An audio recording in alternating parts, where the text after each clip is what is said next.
দালালের খপ্পরে পড়ে মালদ্বীপে এসে দেখেন ছোট ভাইদের কি অবস্থা, তাদের মুখ থেকেই শুনি। তার প্রকার কামড় খাইতে খাইতে জীবন নষ্ট হয়েছে। কইছে কোম্পানি বেশি আয়া দেই ফ্রি ভিসা। তোমার রিসুটের কথা কই আনছে ঠিক না রাব্বি?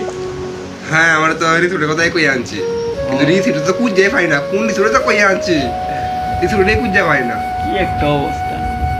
নারাদারাই মালদ্বীপ আইবেন ঠিক আছে, মানে সাবধান।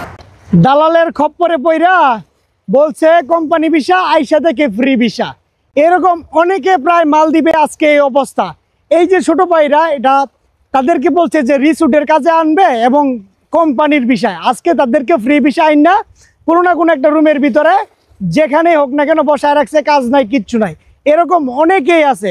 এই যে দালালের মিষ্টি কথা শুনে আপনারা এই যে মালদ্বীপে আইসা আজকে এই অবস্থা অনেকেই প্রায়, এবং কি একটা বলবো, কি একটা অবস্থা যে তারপরেও এখনো দেখি এখনো মানুষ বিশ্বাস করে দালালদের মিষ্টি কথা আসতেছে। হ্যাঁ আপনারা দালালদের ভাবে আসেন বা যেভাবে আসেন, কিন্তু আপনি তো আগে দেখবেন যে আপনার ভিসা, আপনার কোম্পানি সবকিছু ঠিক আছে কিনা।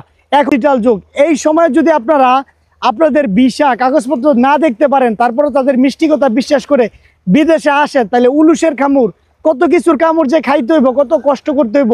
তাই সাবধান হয়ে যান। বিদেশে আসার ক্ষেত্রে চিন্তা করবেন 100 বার যে আমি কিভাবে যাব, কি ভিসায় যাচ্ছি, ফ্রি ভিসায় নাকি কোম্পানি ভিসায়। অবশ্যই যাচাই বাছাই করে তারপরে আসবেন, না হলে আপনাদের অবস্থা এইরকমই হবে। ধন্যবাদ সবাইকে।